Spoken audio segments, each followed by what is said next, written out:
very unfortunate. Like, this is terrible.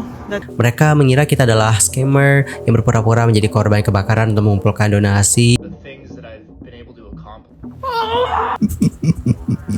Tidak, tapi Sean benar-benar mendengarkan khotbah Jumat dan Hi everyone, I'm Misul Kim dan selamat datang ya guys ke channel YouTube aku.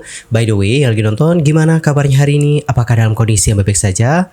Well, aku harapkan seperti itu ya guys. Namun, kalau kalian seandainya lagi dalam kondisi yang baik-baik aja nih, jangan menyerah ya, ayolah semangat. Fighting! Well guys, dalam video kali ini kita bakal bahas tentang topik-topik yang lagi viral dan juga ramai banget diperbincangkan di kalangan para netizen. Dan langsung aja yuk kita mulai dari topik yang pertama. Di topik pertama kita bakal bahas tentang Uya Kuya. Nah teman-teman, sebelumnya itu viral banget di sosial media tentang momen yang memperlihatkan Uya Kuya diusir dari pemilik rumah saat melaporkan kondisi terkini kebakaran di Altadena, Los Angeles. Bersama dengan sang istri yaitu Astrid, Uya Kuya mewawancarai seorang warga negara Indonesia dengan latar rumah yang habis terbakar. Nah, pemilik rumah tersebut kemudian mengunggah video ke TikTok melalui akunnya. Dia seperti kayak rekam nih guys, momen ketika dia menegur Uya Kuya. Dalam video tersebut, sang pemilik rumah mengeluhkan nih bagaimana tindakan mereka dan menilai bahwa hal tersebut seperti tidak menunjukkan empati terhadap korban kebakaran di LA. Dan guys, berikut adalah bagaimana video lengkapnya. Coba kita simak ya bareng-bareng.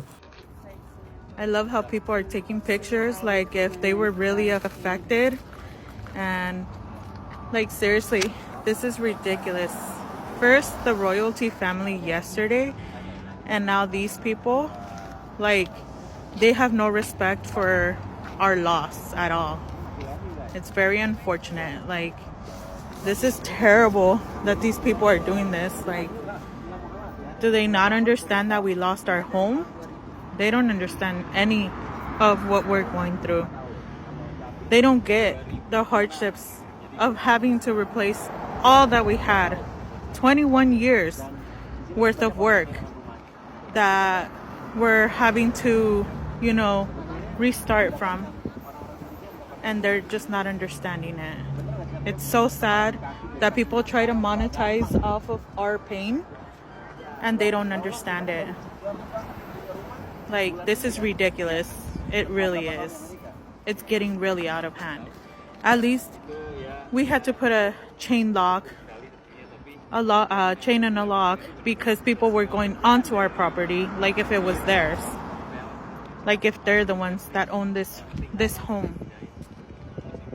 Like, so many memories in this home, and they don't understand any of it. They just want to monetize out of this. They really, really do. A whole interview here in front of my own property.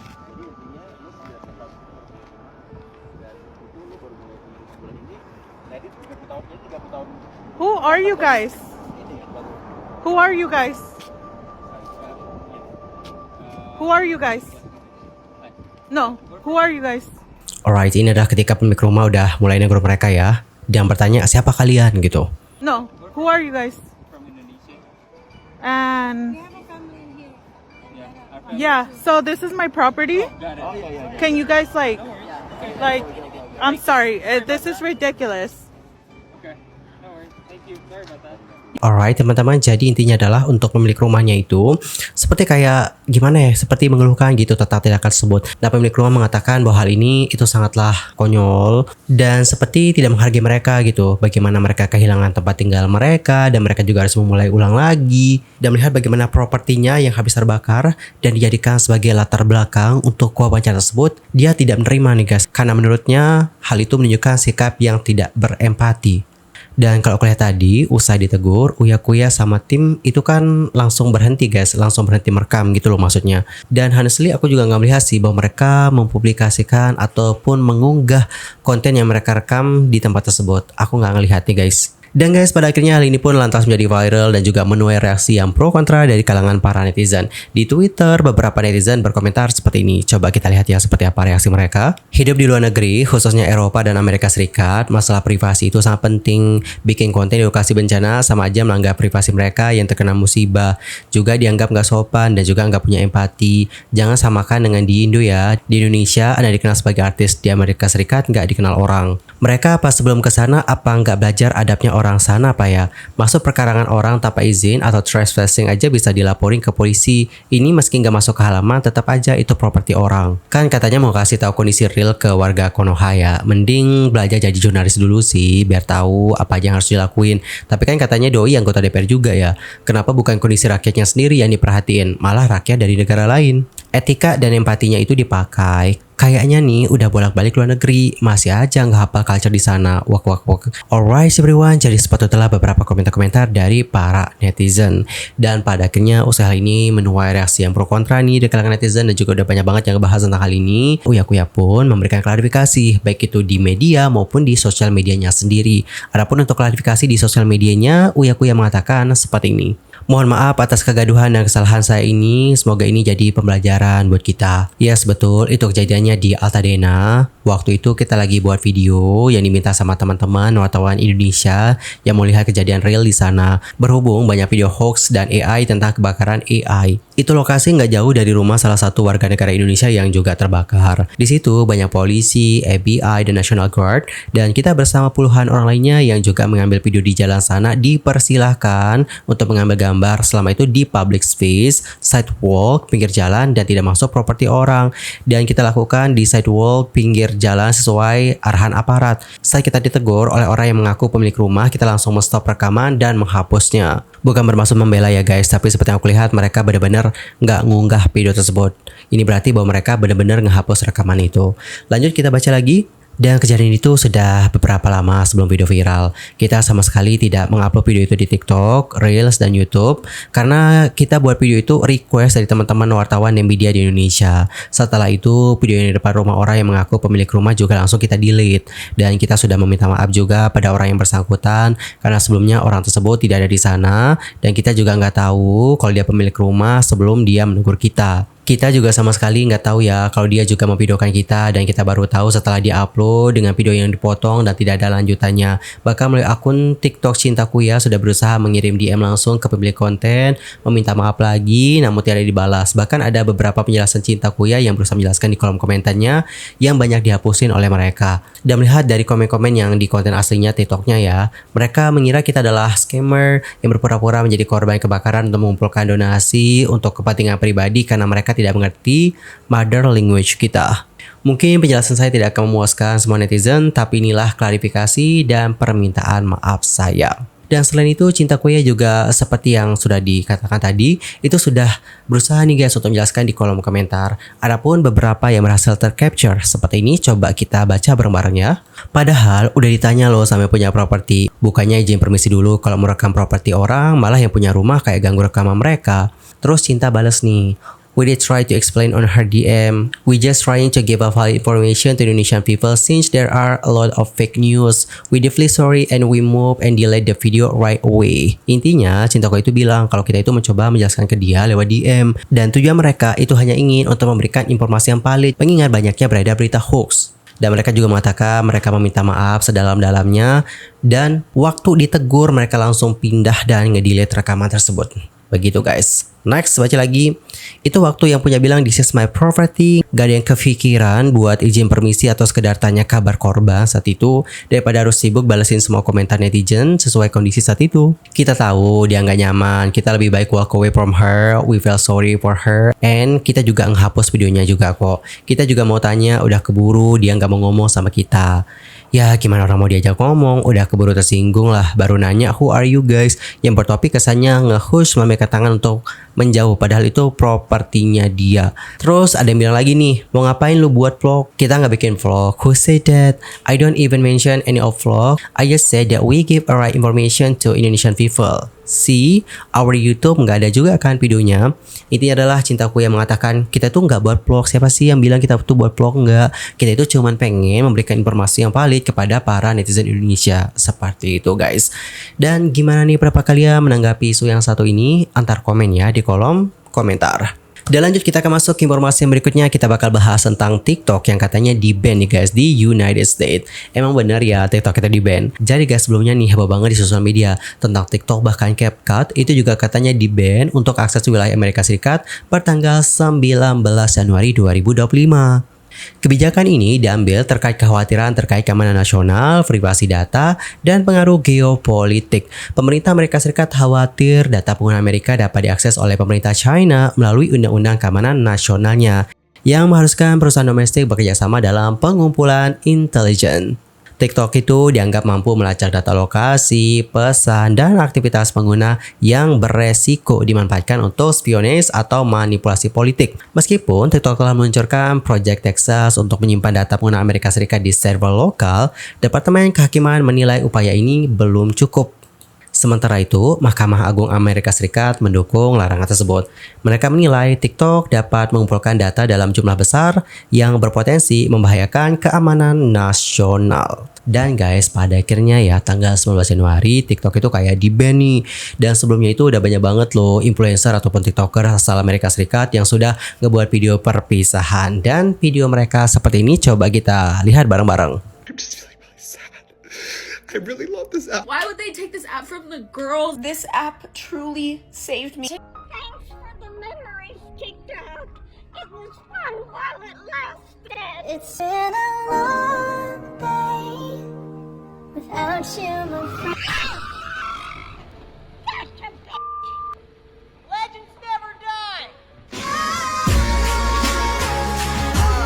Goodbye TikTok, goodbye TikTok, goodbye TikTok, we're going to miss you so.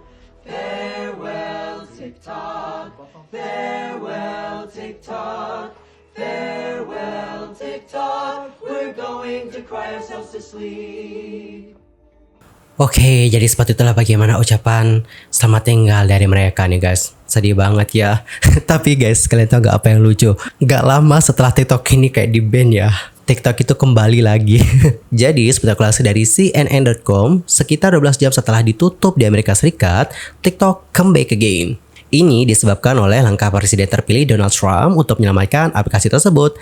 TikTok lantas menyambut kembali pengguna dengan pemberitahuan yang berbunyikan, "Thank you atas kesabaran dan dukungan Anda. Sebagai hasil dari upaya Presiden Trump, TikTok kembali hadir di Amerika Serikat." Ada produk Trump itu mengatakan pada hari Minggu dalam sebuah postingan di Truth Social bahwa dia berencana untuk mengeluarkan perintah eksekutif setelah pelantikannya pada hari Senin untuk memperpanjang periode waktu sebelum larangan hukum tersebut berlaku sehingga dapat membuat kesepakatan untuk melindungi keamanan nasional mereka. Dia juga mendesak nih mitra TikTok untuk mengizinkan aplikasi tersebut dipulihkan dengan mengatakan, perintah ini juga akan menegaskan bahwa tidak akan ada tanggung jawab bagi perusahaan manapun yang membantu mencegah TikTok ditutup sebelum perintah saya. Rakyat Amerika berhak menyaksikan pelantikan kita yang menarik pada hari Senin, serta berbagai acara dan perbincangan lainnya. Donald Trump juga mengatakan bahwa dia sedang mempertimbangkan perpanjangan larangan selama 90 hari untuk memberinya waktu menyusun kesepakatan untuk menjual aplikasi tersebut kepada pemilik non-Tiongkok.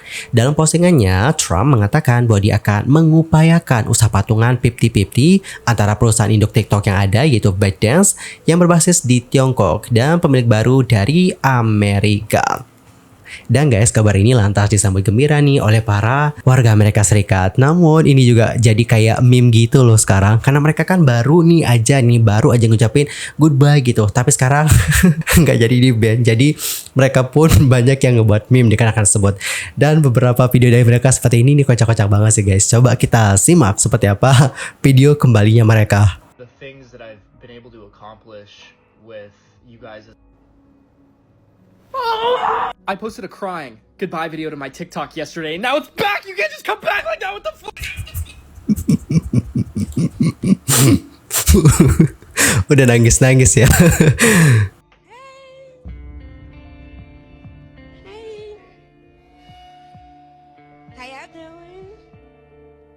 Ini tuh kesannya kayak kita baru aja gitu ngucapin selamat tinggal gitu ke perusahaan tempat kita bekerja. Habis itu kita balik lagi.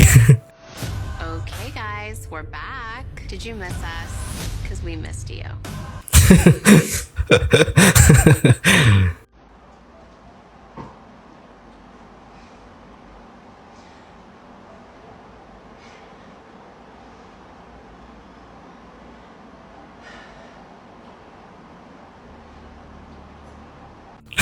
Emang ada ya yang sampai nge-expose rahasia terbesarnya? Emang ada ya guys? Astagfirullahaladzim. Oke teman-teman, jadi intinya adalah untuk TikTok itu nggak di ban ya. Dan sekarang itu jadi meme gitu loh. Ketika mereka udah ngucapin goodbye gitu, tapi ternyata nggak jadi di ban. Dan gimana pendapat kalian tentang hal yang satu ini? Entar komen ya di kolom komentar. Dan kita akan masuk ke informasi terakhir. Kita bakal bahas tentang Shawn Mendes Jumatan. Yaps guys, kalian nggak salah dengar, Shawn Mendes itu Jumatan. Jadi belum lama ini Shawn Mendes itu menghebohkan netizen usai dirinya terlihat menghadiri sholat Jumat di Universitas New York bersama dengan sesama artis dan penulis lagu yang bernama Mustafa The Void. Sekilas untuk informasi, Mustafa The Void aka Mustafa Ahmed itu adalah seorang penyair, penulis lagu dan pembuat film. Dia itu lahir pada tahun 1996 di Ontario, Kanada dan merupakan keturunan Sudan. Mustafa sendiri pernah berkolaborasi dengan Shawn Mendes nih guys di lagu berjudul Monster. Tahu lagu Monster? Itu adalah lagu dari Shawn Mendes bersama dengan Justin Bieber ya. Lagu ini tuh seperti kayak membahas tentang topik jebakan ketenaran. Selain itu, dia juga telah menuliskan lagu untuk mantannya Shawn Mendes yaitu Camila Cabello. Dia bahkan memiliki 2 kredit di album Camila yang memenangkan Grammy Awards tahun 2018. Adapun untuk lagu yang dimaksudkan adalah All These Years dan She Loves Control. Selain itu, dia juga ikut menulis dan juga menyanyikan lagu latar di Attention dari album The Weeknd, Starboy. Jadi guys, gimana? Udah kenal dengan Mustafa ya? Di sisi lain, beberapa netizen terlihat membagikan momen Shawn Mendes dan juga Mustafa di sosial media dengan mengatakan seperti ini guys. Coba yuk kita baca. Tidak, tapi Shawn benar-benar mendengarkan khotbah Jumat dan mendengarkan seluruh khotbahnya seperti dia benar-benar melakukan sholat Jumat. Kalian tidak tahu betapa berartinya itu bagiku. Masya Allah, Allahumma barik. Bertemu dengan Shawn dan juga Mustafa di Jumatan. Shawn Mendes menghadiri sholat Jumat di New York. Menurut para penggemar, dia turut serta dalam sholat tersebut dan juga mendengarkan khotbah lengkap. Oke guys, jadi seperti itulah beberapa caption yang dituliskan oleh netizen-netizen yang mengunggah foto dari Shawn Mendes saat Jumatan itu. Dan guys, pada akhirnya momen Shawn Mendes yang Jumatan ini viral. Beberapa netizen memanggilnya dengan sebutan Brother Shawn dengan nada bercanda menyambutnya ke dalam komunitas muslim. Beberapa bahkan menyarankan agar ia memiliki nama muslim. Sementara yang lainnya mengungkapkan inspirasi dari kehadirannya. Dengan seorang pengguna di X yang menyatakan, saya harus mengunci diri sebagai pengingat untuk melakukan sholat. Dan berikut adalah beberapa komentar-komentar dari netizen. Yuk mari kita lihat bareng-bareng. Pantesan dia terakhir bilang begini, tunggu ya, aku mau pelajarin agamamu dulu sebelum pindah, biar aku semakin yakin dan bisa jadi imam yang baik buat kamu, Sa. Ternyata omongannya bisa dipegang ya. Jangan salty ya, in my opinion, kayaknya Shawn itu nyaman aja. Mungkin Shawn anggap itu salah satu speech yang bagus, tapi juga sekaligus bisa nenangin diri dia. Wajahnya kenapa jadi adem banget ya? Never on my bingo card. Semoga betah ya. Buat yang nanya, bukannya dia come out as a gay? Jawabannya enggak ya guys. Dia itu nggak pernah come out. Dia itu cuma bilang masih cari jati diri dia sebenarnya. Karena jujur banyak banget yang berharap Shawn jadi gay kayaknya. Dan ini tuh bener ya guys. Jadi seperti informasi yang aku dapatkan dari wallipop.com, saat di konsernya yang digelar di Red Rocks Amphitheater Colorado, Shawn Mendes memang berbicara soal orientasi seksual. Pada kesempatan itu, Shawn Mendes mengatakan seperti ini guys. Sejak saya masih sangat muda, ada saja hal tentang seksualitas saya dan orang-orang telah membicarakannya begitu lama. Menurut saya itu agak konyol karena saya pikir seksualitas adalah sesuatu yang begitu indah dan kompleks serta sangat sulit untuk dikotak-kotakan. Kemudian Shawn Mendes juga mengatakan nih guys bahwa orientasi seksual merupakan sesuatu yang sangat pribadi nih baginya dan sesuatu yang ia coba pahami sendiri, sesuatu yang belum ia temukan dan masih belum sepenuhnya ia temukan. Terus Shawn Mendes menambahkan dengan mengatakan, kebenaran sejati tentang hidup dan seksualitas saya adalah bahwa saya masih mencoba memahaminya seperti semua orang. Terkadang saya tidak benar-benar tahu dan di waktu lain saya tahu dan rasanya sangat menakutkan karena kita hidup di masyarakat yang punya banyak pendapat tentang hal tersebut. Kesimpulannya adalah Shawn Mendes itu nggak pernah konfirmasi atau nggak pernah bilang bahwa orientasi seksualnya adalah seperti ini, nggak pernah. Dan dia juga mengatakan bahwa orientasi seksualnya selalu dipertanyakan oleh netizen sejak dulu. Dan menurut Shawn itu adalah hal yang bersifat pribadi baginya dan itu adalah hal yang terus ia coba pahami guys. Seperti itu. Dan gimana nih pendapat kalian tentang topik yang satu ini? Antar komen ya di kolom komentar. Anyway teman-teman, cukup sekian ya untuk hari ini. Aku Yusul Kim pamit dan aku juga mohon maaf kalau ada kesalahan, baik itu dalam ucapan, sikap, tindakan, dan mungkin ada kesalahan informasi, mohon koreksinya. Sampai jumpa semuanya dan selamat beraktivitas ya. Goodbye everyone and bye-bye.